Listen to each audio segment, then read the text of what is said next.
सूर्यास म्हणतात समरी लाभली त्याला लाख दिव्यांची साथ। हो महाराष्ट्र उजळण्या आला सूर्यास म्हणतात समरी लाभली त्याला लाख दिव्यांची साथ। लाख संकटे क्षमली पाहून मराठी बाणा, लाख संकटे क्षमली पाहून मराठी बाणा। एक नवा महाराष्ट्र घडवण्या सज्ज पुन्हा शिवसेना, सज्ज पुन्हा शिवसेना, सज्ज पुन्हा शिवसेना। समृद्ध नवा महाराष्ट्र घडवण्या सज्ज पुन्हा शिवसेना, सज्ज पुन्हा शिवसेना।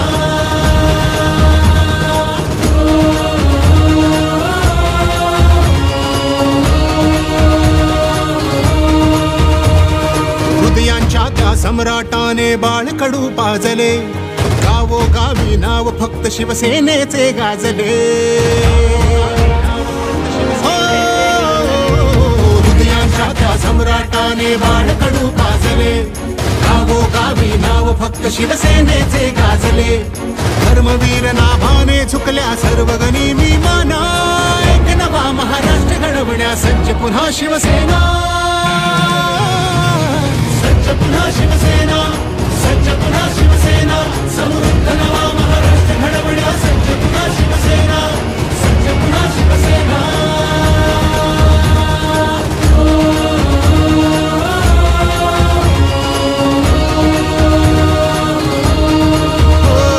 शिवसेना हा पक्ष नसे ही चळवळ आहे अवघी, धनुष्य आले हाती मग चलताण कशाचा अवधी। शिवसेना हा पक्ष नसे ही चळवळ आहे अवघी, धनुष्य आले हाती मग चलताण कशाचा अवधी। बाण लाव कर्तव्याचा अनखेच विरोधीपणा, एक नवा महाराष्ट्र घडवण्या सज्ज पुन्हा शिवसेना, सज्ज पुन्हा शिवसेना, सज्ज पुन्हा शिवसेना। समृद्ध नवा महाराष्ट्र घडवण्या सज्ज पुन्हा शिवसेना, सज्ज पुन्हा शिवसेना।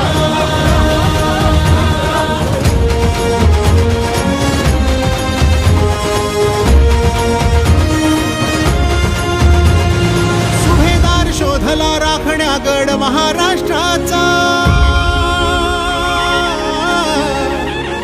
नाथाला लाभला वारसा तेजस्वी। नगरोत्थान निधी अंतर्गत, शासनाच्या नगरोत्थान निधी अंतर्गत माननीय आमदार भुसे साहेब यांनी जे प्रयत्न केले होते, या भागातील सर्व परिसरातील नागरिकांनी या भागामध्ये रोड झाला पाहिजे अशी मागणी सातत्याने माननीय आमदार भुसे साहेबांकडे सर्व नागरिक या भागातले करत होते।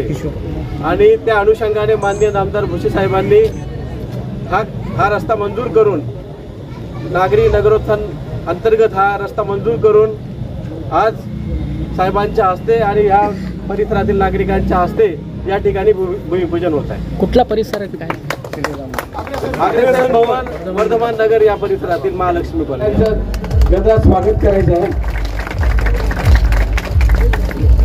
आज हमारे दरमियान हमारे पालक मंत्री दादा भुसे साहब हैं और ऊपर वाले की मेहरबानी है कि आज उनके जरिए से मालेगांव शहर के अंदर बड़े बड़े काम हो रहे। आज ये तकरीबन 4.5 करोड़ रुपए का काम है। बारिश के दिनों में आप आओगे तो आपको पता चलेगा कि कीचड़ में चल करके हमें मेन गेट तक आना पड़ता है, लेकिन ये काउंटरीकरण हो जाएगा तो ये जो दिक्कत और परेशानी है वो खत्म हो जाएगी। और आज शाम में बस स्टैंड में भी जो है कंक्रीटकरण होना है। तो ये दोनों काम छोटे काम नहीं है, बड़े काम है। अभी पिछले चंद सालों पहले कुछ भराव का काम हुआ, उसके बाद भी वो दिक्कत बाकी है, लेकिन अब जब ये काम अभी शाम 5 बजे होना है, वो काम हो जाएगा तो वो दिक्कत भी खत्म हो जाएगी। मैं सरकार का, हमारे खास तौर पर जो है चीफ मिनिस्टर एकनाथ शिंदे जी का, दादा भुसे साहब का बहुत बहुत शुक्रगुजार हूं कि अब मालेगांव में वो बड़े बड़े काम होने लगे जिसकी आशा मालेगांव के लोग किया करते थे। आज का ये प्रोग्राम हमारे लिए, मालेगांव के लिए बहुत अहम प्रोग्राम है। मैं ऊपर वाले का शुक्रगुजार हूं और उसके बाद सरकार का, मिनिस्टर का, दादाजी भुसे साहब का शुक्रगुजार हूं कि हमारे शहर के अंदर काम हो रहा है और सब तरफ काम हो रहा है, लोगों को दिख करके आ रहा है। लोग ये कहने लगे कि हाँ अब मालेगांव में काम हो रहा है, वरना ये शिकायत हमेशा रहती थी कि काम नहीं हो रहा है, काम नहीं हो रहा है। आज माहौल बन गया है। हमें उम्मीद है कि आने वाला जो 1 साल बाकी है, इंशाअल्लाह इस 1 साल के अंदर मालेगांव में बहुत सारे ऐसे काम हो जाएंगे जिससे मालेगांव के लोगों की जरूरत पूरी हो जाएगी। बहुत बहुत शुक्रिया।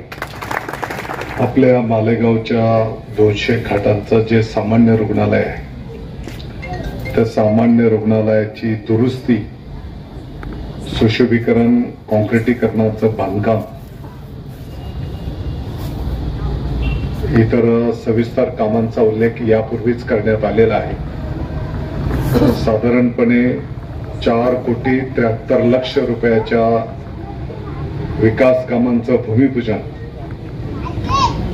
आपल्या सर्वांच्या उपस्थितीमध्ये संपन्न होत आहे। मला वाटतं की ज्या भावना माननीय मुफ्ती इस्माईल साहेबांनी या ठिकाणी व्यक्त केल्या, आपल्या या रुग्णालयाच्या पाठीमागच्या भागामध्ये जर आपण गेलो तर त्याची अतिशय दुर्दशा झालेली आहे। मग सेवरेज लाईनचा विषय असेल, पेशंटच्या सोबत त्याचे जे नातेवाईक असतात त्या नातेवाईकांना पण बसण्याची सुविधा नाही। या परिसरातले जे रस्ते आहेत ते रस्त्यांची नादुरुस्ती झालेली आहे आणि म्हणून या सर्व बाबी सेवरेज लाईनच्या दुरुस्तीच्या पासून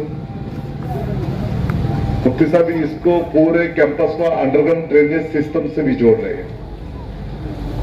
तर मला वाटतं की एक पाण्याची चांगली निकासी आणि प्रमुख ड्रेनेज लाईन शेजारूनच गेलेली आहे आपल्या, तर एक स्वच्छतेचं जे वातावरण या ठिकाणी असलं पाहिजे। निश्चितपणे या 4,73,00,000 रुपयांच्या कामाच्या माध्यमातून त्या ठिकाणी संपन्न होईल आणि किमान पुढची 10, 20, 25 वर्ष ही कामं चांगल्या सुस्थितीत असतील अशा पद्धतीचं काम, कारण MM खान पण मालेगावचेच आहेत, बरोबर ना? मालेगावचाच ठेकेदार आहे आणि मालेगावचं काम आहे, त्याच्यामुळे त्यांना चांगलं काम करावं लागेल। हा, आणि आमचं लक्ष राहणार आहे आणि म्हणून हे काम दर्जेदार पद्धतीचं झालं पाहिजे अशा पद्धतीची विनंती, सूचना या कार्यक्रमाच्या निमित्ताने मी या ठिकाणी करेन। आपण सुविधा वाढवण्याच्या दृष्टिकोनातून आणखी 100 खाटांच्या हॉस्पिटलला प्रशासकीय मान्यता लवकरच मिळणार आहे आणि तीही गोड आनंदाची बातमी लवकरच मालेगाव वासियांना त्या ठिकाणी मिळेल। एक चांगली सुविधा आपल्याला त्या ठिकाणी प्राप्त होणार आहे। मी माननीय आरोग्य मंत्री महोदय सावंत साहेब, माननीय मुख्यमंत्री महोदय एकनाथजी शिंदे साहेबांचं आपल्या संपूर्ण मालेगाव वासियांच्या वतीने आभार व्यक्त करतो। त्या काळामध्ये मालेगाव महानगरपालिकेच्याही माध्यमातून 2 रुग्णालयांचं काम चालू आहे। तदनंतर अल्पसंख्याक योजनेच्या माध्यमातून देण्याला आपलं एक 40 खाटांचं हॉस्पिटलचं काम प्रगतीपथावर आहे। आपल्या मालेगावच्या कॅम्पमध्ये आपल्याला मला वाटतं की एक 40 खाटांचंच CSR निधीमधून एक चांगलं हॉस्पिटल आपण केलेलं आहे आणि त्याच्यासोबतच लहान बाळ आणि महिलांच्यासाठी जे 100 खाटांचं हॉस्पिटल आपण तत्कालीन आरोग्य मंत्री आणि आताचे मुख्यमंत्री योगायोगाने एकनाथजी शिंदे साहेबांनी जे आपल्याला मालेगावला मंजूर करून दिलं होतं पाठीमागच्या पंचवार्षिकला लोढा मार्केटच्या शेजारी, त्याही हॉस्पिटलचं काम आता आपलं पूर्णत्वाला जात आहे आणि म्हणून तेही 100 खाटांचं चांगल्या सुविधा असलेलं हॉस्पिटल आपल्या मालेगावला त्या ठिकाणी उपलब्ध लवकरच होणार आहे। लोकार्पण आपण त्याचं करायला घेतो आहोत आणि म्हणून या चांगल्या सुविधा आरोग्याच्या संदर्भातल्या आपल्या मालेगावला या निमित्ताने उपलब्ध होत आहेत की जेणेकरून गोरगरिबांना ज्यांची आर्थिक परिस्थिती जरी नसेल तर त्यांना सुद्धा त्यांचा जीव महत्वाचा आहे या भावनेतनं शासनाच्या माध्यमातून या आरोग्य सुविधा त्या ठिकाणी निर्माण होणार आहे. लांब जावं लागत नाही आणि छोटे मोठे जे काही आजार असले तर ते स्थानिक पातळीवरच त्यांना त्या ठिकाणी उपलब्ध होत असतात. तर आपल्या दवाखान्याची पण संख्या आपल्याला त्या ठिकाणी वाढवावी लागणार आहे. त्याच्यासोबतच आपण बघितलं असेल की महात्मा ज्योतिबा फुले जन आरोग्य योजना जी आहे त्याच्यामध्ये यापूर्वी 1.5 लाखापर्यंतच्या जे काही उपचार करायचे आहेत त्यांना शासनाच्या वतीने अनुदान दिलं जायचं. आता माननीय मुख्यमंत्री महोदय माननीय उपमुख्यमंत्री महोदयांच्या संकल्पनेतून ते 1.5 लाखाचं अनुदान 5 लाखापर्यंत करण्याचा लवकरच शासन निर्णय त्या ठिकाणी निर्गमित होणार आहे. मुख्यमंत्री सहायता निधी की काही खाजगी हॉस्पिटल्समध्ये जर पेशंट्स तिकडे उपचाराच्यासाठी गेले तर त्याही ठिकाणी त्याचा प्रस्ताव जर आपण मुख्यमंत्री कार्यालयामध्ये जर सादर केला अगदी ऑनलाईन जरी प्रस्ताव दिला तरी त्या पेशंट्सला त्या रुग्णालयाच्या खात्यावर मुख्यमंत्री सहायता निधीच्या माध्यमातून मदत केली जाते. मुफ्ती साहब मुझे हे बताते आनंद होता है फार चांगलं पुण्याचं काम मुख्यमंत्री सहायता निधीच्या माध्यमातून संपन्न होत है. जो भी गोरगरीब होगा और जिसको हॉस्पिटल में मदद की जरूरत है आपके भी माध्यम से पाठपुरावा होता है. पण मालेगाव वासियांना माझी विनंती आहे जर कोणाला या संदर्भातली अडीअडचण असेल तर सिव्हिल हॉस्पिटलमध्ये पण आपण संपर्क साधू शकता किंबहुना आपल्या कार्यालयामध्ये सतत या कामाच्यासाठी 2 पदाधिकाऱ्यांची नियुक्ती केलेली आहे. ते तुम्हाला 24 तास सहकार्य करतील अशा प्रकारचं नियोजन आपण त्या ठिकाणी केलेलं आहे. अनेक भागामध्ये आपण विविध विकास कामांचं भूमिपूजन कार्यक्रम संपन्न करतो आहोत. याच परिसरामध्ये आत्ताच आपण अग्रसेन भवनचा जो एक प्रमुख रस्ता आहे सुमारे 40 लाख रुपये खर्च करून कॉन्क्रिटीकरणाचा तो रस्ता त्या ठिकाणी केला जाणार आहे. या 2 कोटी रुपयाच्या प्रकल्पामध्ये साधारणतः जॉगिंग ट्रॅक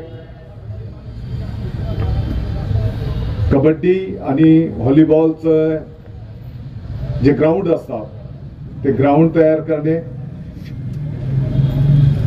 वॉचमन रूम स्वच्छतागृह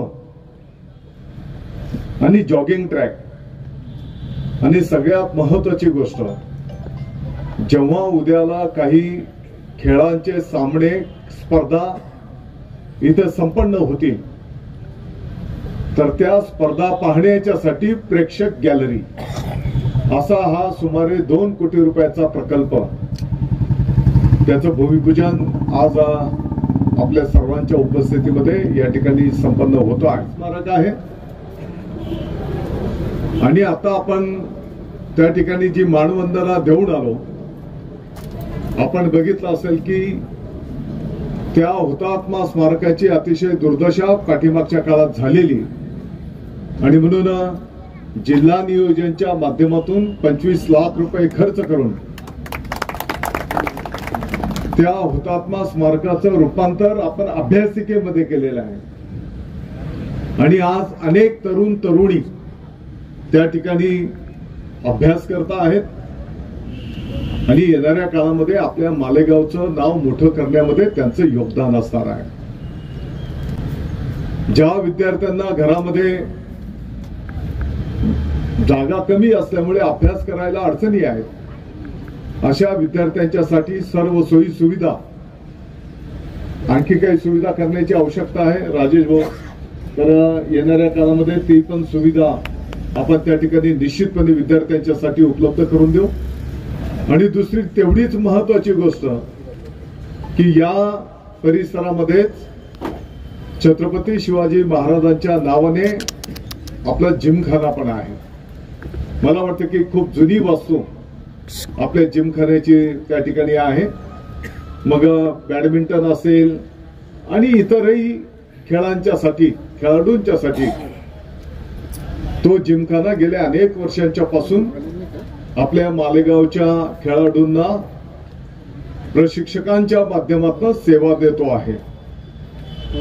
अर्थात त्याच्यामध्ये आणखी काही सुधारणा करण्याची आवश्यकता आहे. येणाऱ्या काळामध्ये त्या पण सुधारणा केल्या जातील हे पण मी आपल्याला आश्वस्त करू इच्छितो. आता हा जो काही डेव्हलपमेंट या ठिकाणी होणार आहे स्टेडियम, तर स्टेडियम त्याचं नियोजन करीत असताना स्थानिक पातळीवरचे आपले श्रीरामनगरचे जे काही बांधव असतील त्यांना अतिशय नम्रतेने मला सांगायचं आहे की याचं बांधकाम करत असताना म्हणजे ग्राउंडवरच्या खेळाडूंचं खेळ पाहण्याच्यासाठी जशी मोठ्या शहरांमध्ये बैठक व्यवस्था असते, स्टेडियम बोलतो त्याला आपण, तर आतल्या बाजूचे क्रीडांगणावरचे खेळ पाहण्याच्यासाठी प्रेक्षकांची ती सुविधा त्या ठिकाणी होणार आहे. आणि बाहेरच्या बाजूने येणाऱ्या काळामध्ये माझा मानस आहे की ते कन्स्ट्रक्शनच आपण असं करणार आहोत की जेणेकरून आता जे काही आमचे स्टॉल धारक आहेत तर त्या स्टॉल धारकांनाच त्या ठिकाणी त्यांच्या रोजीरोटीची पण व्यवस्था कशी करून देता येईल, स्थानिकांना याच्यामध्ये प्राधान्य दिलं जाईल आणि त्या माध्यमातून त्यांना एक रोजीरोटीचं पण साधन त्या ठिकाणी निर्माण होणार आहे. आयुक्त महोदय मला वाटतं नवीन आलेले आहेत, तर त्यांच्या माहितीकरता मला सांगायचं आहे पाठीमागच्या काही वर्षांच्या पूर्वी हा जो काही श्रीरामनगरचा आपला भाग आहे या भागामध्ये काही स्वच्छतागृहाच्या राखीव जागेवर जुन्या काळाच्या पासून काही लोकांची घरं होती आणि मग जेव्हा तिथे स्वच्छतागृह मंजूर झाले तर त्या घर असलेल्या लोकांना, स्थानिक लोकांना आपण विनंती केली की तुमची घरं काढून घ्या, त्या ठिकाणी स्वच्छतागृह बांधायचे आहे आणि तत्कालीन आयुक्तांनी त्यांना तुमची कुठे ना कुठे आम्ही पर्यायी व्यवस्था करू असं सांगून 3-4 घरं काहीतरी होती ते रेकॉर्डवर आहे. संख्या वाढवू नका नाही तर ज्या मूळ शक्यता होणार नाही जे आहेत ते तेव्हा कागदावर त्याची नोंद आहे आणि तत्कालीन आयुक्तांनी तसं लेखी पण त्यांना दिलेलं आहे. आणि म्हणून ती घरं आम्ही टेम्पररी हे जे पत्रे लावून काही जे घरं आहेत ती घरं त्या काळामध्ये तात्पुरतं त्यांची व्यवस्था इकडं आपण करून दिलेली. तर ते जे काही घरं असतील 5 असतील 6 असतील जे त्यांना लेखी ऑलरेडी त्या काळातल्या आयुक्तांनी दिलेलं आहे तर त्यांची पर्यायी व्यवस्था कशी करता येईल याचा पण आपण प्राधान्याने त्या ठिकाणी विचार करावा अशी माझी या कार्यक्रमाच्या निमित्ताने सूचना असणार आहे. मला वाटतं की एवढ्या मोठ्या संख्येने भूमिपूजनाच्या कार्यक्रमाला आपण आलात, मी आपल्या सगळ्यांचा आभार मानतो. वेळेचं पण भान मी ठेवेल. फक्त जी काही कामं संपन्न होत आहेत कधी कधी आपल्याला माहित नसतं की कोणत्या भागामध्ये कोणतं काम चालू आहे आणि अशा या कार्यक्रमांच्या निमित्ताने आपल्या शहराच्या विकासासाठी काय काय कामं संपन्न होतात हे प्रत्यक्ष आपल्या डोळ्यांनी त्या ठिकाणी आपल्याला पाहायला मिळतंय. जसं आता निलेश आयर साहेबांनी सांगितलं की पहिल्या टप्प्यामध्ये आपल्याला 15-20 कोटी रुपये नगर विकास विभागाच्या माध्यमातून मिळाले होते, त्याच्यातलं हे काम आहे. याच्यासोबतच आपण प्रभाग कार्यालय महानगरपालिकेचं या भागाच्या जनतेच्या प्रशासकीय सुविधांच्यासाठी एक प्रभाग कार्यालय जो मोहन थिएटरच्या बाजूने जो रस्ता गेलेला आहे, पूर्वीचा कॅनॉल होता, तर त्या कॅनॉलच्या तिथे जी महानगरपालिकेची जागा आहे त्या जागेमध्ये एक प्रभाग कार्यालय पण आपण मंजूर केलेलं आहे की जेणेकरून परिसरातल्या सगळ्या त्या भागातल्या लोकांच्या काही अडीअडचणी, त्यांचे काही प्रशासनाशी जे काही कामकाज असेल तर त्या सुविधा आपल्याला तिकडे निश्चितपणे देता येतील. त्या दृष्टिकोनातून ती पण व्यवस्था त्या ठिकाणी आपण करायला घेतो.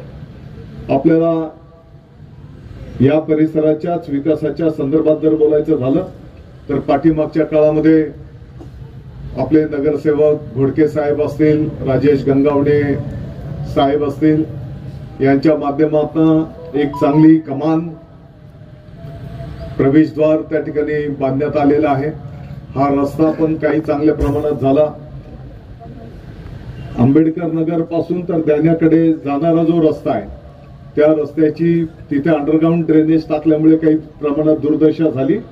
तर येणाऱ्या काळामध्ये अंडरग्राऊंड ड्रेनेजचं तर काम झालेलंच आहे, तर तो पूर्ण रस्ता आपण कॉन्क्रिटीकरणाचा करायला घेतो आहोत. आणि द्याणे आणि आंबेडकर नगर या भागाला जोडणारा मोसम नदीवर पूल पाठीमागच्या काळात आपण मंजूर केला होता. तो इकडे घ्यायचा तिकडे घ्यायचा, याच्यामध्ये थोडे 4-6 महिने गेले, परंतु त्या पुलाचं पण काम लवकरच या महिन्याभराच्या आत त्या ठिकाणी सुरू होईल. आणि मला वाटतं की कुसुंबा रस्त्यावरनं ज्याचं कामकाज या भागामध्ये असेल तर त्या लोकांना ती एक चांगली सुविधा त्या पुलाच्याही माध्यमातून त्या ठिकाणी संपन्न होणार आहे. त्याच्यासोबतच आपण बघितलं असेल की मोसम नदीवरचे 2 पुलांची कामं, एक पुलाचं काम आता स्लॅब लेवलला आपलं आलेलं आहे. तो पूल पूर्ण झाला, रहदारीला खुला केला की त्याच्या शेजारच्या पुलाचं पण काम आपण नवीन करणार आहोत. सांडवा पुलाचंही काम त्या ठिकाणी प्रगतीपथावर आहे. गिरणा पुलाच्या पासून महात्मा ज्योतिबा फुले साहेबांच्या पुतळ्याच्या पर्यंत रस्त्याचं काम पूर्ण झालेलं आहे. तो रस्ता आपण डायरेक्ट बस स्टँडच्या पर्यंतचा जो उड्डाण पूल आहे त्या उड्डाण पुलापर्यंत तो रस्ता आपण कॉन्क्रिटीकरणाचा त्या ठिकाणी करायला घेतो आहोत. आणि म्हणून एकंदरीत काय तर आपल्याला या शहराच्या विकासाचं जे स्वप्न आपण सगळ्यांनी बघितलेलं आहे ते प्रत्यक्षात अस्तित्वात आणायचे कामं तुमच्या सर्वांच्या समोर त्या ठिकाणी प्रगतीपथावर आहेत. तुम्हाला ते प्रत्येक भागामध्ये दिसतच आहेत. आपल्या जसं आता निलेशने सांगितलं की माननीय मुख्यमंत्री महोदय एकनाथजी शिंदे साहेबांनी मुख्यमंत्री पदाची जबाबदारी स्वीकारल्याच्या नंतर त्यांनी जो राज्यव्यापी दौरा केला होता तर त्या दौऱ्यामध्ये त्या ठिकाणी पहिली सुरुवात त्यांनी आपल्या मालेगावच्या पासून केली होती. आणि मालेगावला आल्याच्या नंतर काही प्रमुख मागण्या आपण माननीय मुख्यमंत्री महोदयांच्या समोर आपल्या सर्वांच्या उपस्थितीमध्ये ज्या ठेवल्या होत्या त्याच्यातली एक प्रमुख मागणी होती की मालेगावचं भुयारी गटारीचं काम संपन्न झालं पाहिजे. आणि मला सांगायला आनंद होतो की अमृत योजना टप्पा 2 की ज्याच्यामध्ये महानगरपालिकेचा जबाबदारी 33%, राज्य सरकारची जबाबदारी 33% आणि केंद्र सरकारची जबाबदारी 33%. या अमृत योजना टप्पा 2 मध्ये आपल्या मालेगाव शहराच्या भुयारी गटारीच्या कामाला त्या ठिकाणी मान्यता मिळाली. नुसती मान्यताच नाही मिळाली तर त्याच्या निविदा पण पाठीमागच्या काळात निघालेल्या होत्या. काही कारणास्तव त्या निविदा त्याचं मार्गक्रमण होऊ शकलं नाही आणि म्हणून लवकरात लवकर ती निविदा प्रक्रिया जी काही प्रोसिजर असते ती संपन्न झाल्याच्या नंतर मला अपेक्षित आहे की नवीन वर्षाच्या सुरुवातीलाच म्हणजे भारतीय प्रजासत्ताक दिन 26 जानेवारी 2024 म्हणजे महिन्याभराच्या कालावधीपर्यंत ती प्रक्रिया महानगरपालिकेच्या माध्यमातून संपन्न होईल आणि जानेवारी महिन्याच्या अखेरपर्यंत आपल्या मालेगाव शहराच्या प्रत्येक गल्ली बोळाच्या पूर्ण महापालिका हद्दीच्या साठी भुयारी गटारीचं काम त्या माध्यमातून संपन्न केलं जाणार आहे. आणि म्हणून मामाजी आप जो बोल रहे थे का आपण अग्रसेन भवनचा रस्ता करत असताना त्या ठिकाणी भुयारी गटारीचं सकट तो रस्ता करायचा आहे आपल्याला की जेणेकरून परत आता कॉन्क्रिटीकरणाचे रस्ते तोडफोड करण्याची वेळ येणार नाही. त्या दृष्टिकोनातून नियोजन करून आपल्याला पुढची 25-50 वर्ष या शहराच्या साठी विकास कामं आपल्याला संपन्न करायची आहेत. त्या ठिकाणी तो रस्ता करीत असताना भुयारी गटारीची पण व्यवस्था आपण त्या ठिकाणी करायला घेतो हे पण मला या निमित्ताने सांगायचं आहे. आपल्याला माहिती आहे की मालेगाव वासियांच्या हातांना काम मिळालं पाहिजे, बेरोजगारांच्या हातांना काम मिळालं पाहिजे. त्या दृष्टिकोनातनं अजंग परिसरामध्ये रावळगावच्या भागामध्ये साधारणतः 863 एकर जमिनीवर आपली MIDC अस्तित्वात आलेली आहे. स्थानिक पदाधिकाऱ्यांना माझी विनंती असणार आहे की जेव्हा केव्हा तुम्हाला वेळ उपलब्ध होईल तर आपण आपल्या मित्रपरिवारासह स्थानिक भागातल्या नागरिकांच्यासह त्याच्या पलीकडे माझी तुम्हाला विनंती असणार आहे की काही आमच्या माता भगिनी आहेत यांना सुद्धा घेऊन तुम्ही अजंगच्या MIDC ला भेट द्या. 1-2 तास तुम्ही करा. अजंग MIDC ला भेट द्या. त्याच्या बाजूलाच काष्टीच्या फाट्यावर साधारणतः 650 एकर जमिनीवर 5 कृषी महाविद्यालयांची कामं आपली प्रगतीपथावर आहेत. ते 5 कृषी महाविद्यालयांची कामं पाहिल्याच्या नंतर MIDC पाहिल्याच्या नंतर तुम्ही आपल्या लोढा मार्केटच्या शेजारी लहान बाळ आणि महिलांचं जे रुग्णालय आपलं जुनं रुग्णालय होतं त्या रुग्णालयाच्या ठिकाणी आता नवीन, कारण जुनं रुग्णालयाची जागा पुरत नव्हती आणि म्हणून आता तिथे लहान बाळ आणि महिलांच्यासाठी स्वतंत्र 100 खाटांचं रुग्णालयाचं काम प्रगतीपथावर आहे. आणि म्हणून या 3 कामांना जेव्हा तुम्हाला केव्हा वेळ मिळेल तर तुम्ही ते बघायला जा. ती कामं पाहिल्याच्या नंतर तुम्हाला अतिशय आनंद होणार आहे. आज लोढा मार्केटच्या शेजारी लहान बाळ आणि महिलांचे जे रुग्णालय ताई आपण बांधायला घेतलेलं आहे, पाठीमागच्या काळामध्ये साधारणतः तत्कालीन आरोग्यमंत्री आणि योगायोगाने आत्ताचे मुख्यमंत्री एकनाथजी शिंदे साहेबांनी आपल्याला ते रुग्णालय मंजूर करून दिलं होतं. 3.5 वर्षाचं त्या रुग्णालयाचं जे काम आपल्या या ठिकाणी कार्यान्वित झालं तर या 3.5 वर्षामध्ये साधारणतः 60,000 पेक्षा जास्ती महिलांवर त्या रुग्णालयामध्ये उपचार संपन्न झालेले आहेत. साधारणपणे 3,500 पेक्षा जास्ती महिला डिलिव्हरी केस संपन्न झाल्या. 1700 पेक्षा जास्ती महिला सीझर केस डिलिव्हरी संपन्न झालेल्या आहेत. एक साधं आपल्या घरामध्ये जेव्हा नवीन सदस्य येतो, महिला डिलिव्हरी जर झाली तर खासगी दवाखान्यामध्ये 2-5 हजार रुपये आपल्याला खर्च करावा लागतो. सीझर केस झाली तर 5-25 हजार रुपये खासगी दवाखान्यामध्ये बिल द्यावं लागतं. आणि म्हणून आज अतिशय पुण्याचं काम त्या हॉस्पिटलच्या माध्यमातून त्या ठिकाणी संपन्न झालं आणि ती जागा पुरत नव्हती. 40 खाटांचं पहिली आपली कॅपॅसिटी होती आणि म्हणून आता 100 खाटांचं रुग्णालय ताई आपण त्या ठिकाणी बांधायला घेतलेलं आहे. मी आपल्याला आश्वस्त करतो, मालेगाव शहरामध्ये एकही खासगी दवाखान्यामध्ये नसतील अशा सुविधा आपल्या सरकारी दवाखान्यामध्ये त्या ठिकाणी असणार आहेत. आणि म्हणून या सर्व गोष्टींची सुविधा त्या ठिकाणी आपण करायला घेतो आहोत. एवढ्यावरच आपण थांबणार नाही. जे काही आपलं ग्रामीण रुग्णालय आहे या ग्रामीण रुग्णालयामध्ये पण आपल्याला जागा कमी पडते आणि म्हणून आणखी 100 खाटांचं हॉस्पिटल आपण त्याच ग्रामीण रुग्णालयामध्ये आणखी ऍडिशनल बांधायला घेतो आहोत की जेणेकरून मालेगाव शहर असेल, मालेगाव तालुक्याचा ग्रामीण भाग असेल किंवा इतरही भागात जेव्हा केव्हा पेशंट्स जर असले तर त्या पेशंट्सला चांगली सुविधा त्या ठिकाणी मिळाली पाहिजे ही त्याच्या पाठीमागची भावना त्या ठिकाणी निश्चितपणे आहे. मला वाटतं की जी काही कामं होतील, ज्याला कोणाला हे काम ज्या डिपार्टमेंटच्या माध्यमातून मिळालं असेल त्या विभागांना माझी विनंती सूचना असणार आहे, होणारं काम हे दर्जेदार पद्धतीचं झालं पाहिजे. कमीत कमी पुढची 25 वर्ष तो प्रकल्प सुस्थितीत असेल अशा प्रकारचं ते काम त्या ठिकाणी संपन्न झालं पाहिजे. स्थानिक पातळीवरच्या नागरिकांना त्या प्रकल्पाच्या माध्यमातून जास्तीत जास्त सुविधा कशा देता येतील त्याही दृष्टिकोनातून कामकाज त्या ठिकाणी संपन्न झालं पाहिजे. एवढंच या निमित्ताने मी सांगतो. हा काही आज राजकीय प्लॅटफॉर्म नाही की त्याच्यामध्ये काही राजकीय भाषण मामा करायला पाहिजे अशातला काही भाग नाही. तरी पण काल आपण बघितलं असेल की काल सभागृहामध्ये एक गंभीर विषय सभागृहाच्या समोर आणि महाराष्ट्राच्या भारताच्या जनतेच्या समोर त्या ठिकाणी ठेवण्यात आला.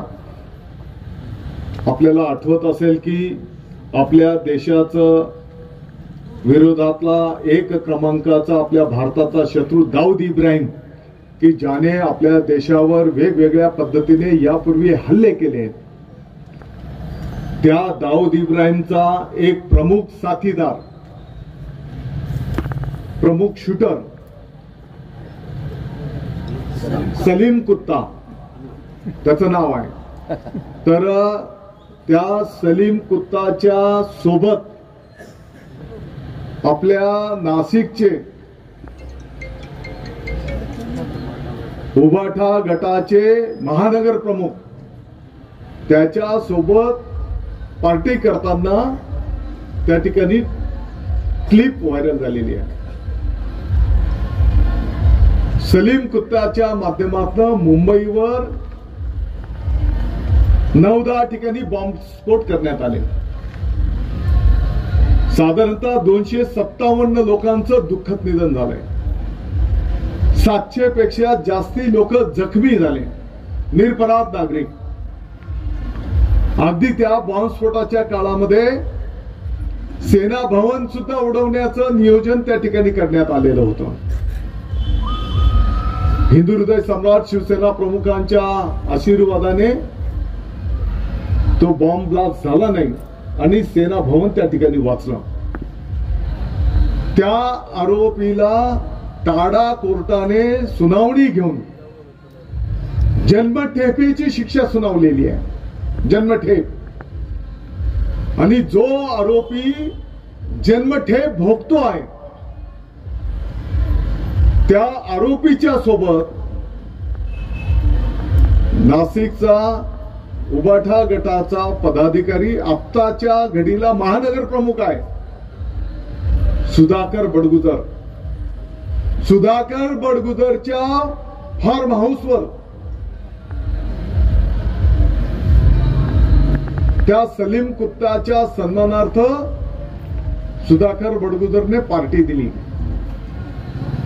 कदाचित तुम्ही ती क्लिप बघितली असेल, मी पण बघितली. त्या क्लिप मध्ये तो सलीम कुत्ता, सुधाकर बडगुजर आणि आणखी काही क्रिमिनल आहेत, गँगस्टर, ते मैं हूं डॉन या गाण्यावर थिरकताना दिसत आहेत.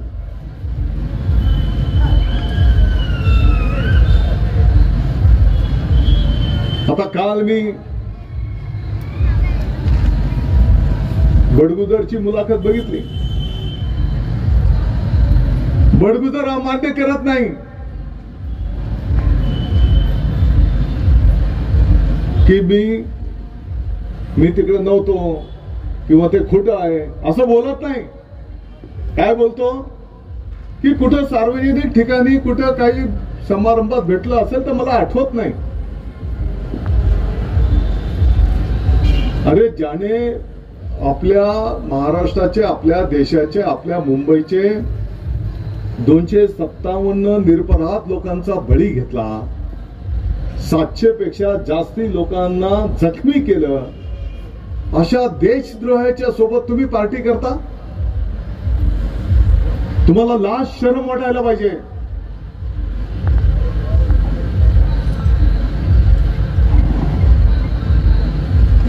आणि म्हणून काल सभागृहामध्ये हा विषय आलेला होता. अतिशय गंभीर बाब आहे, देश विघातक हे कृत्य आहे आणि म्हणून याच्या सखोल चौकशीची मागणी काल सभागृहामध्ये त्या ठिकाणी तुम्हाला जस्ट माहिती पाहिजे म्हणून त्या ठिकाणी करण्यात आलेली आहे. आणि निश्चितपणे याच्यामध्ये तर अनेक गोष्टी आणखी पुढे येणार आहेत. अनेक गंभीर बाबी पुढे येणार आहेत. ते बोलतात ना, बात तो अभी निकली है, शुरू हुई है, कहां तक पहुंचेगी.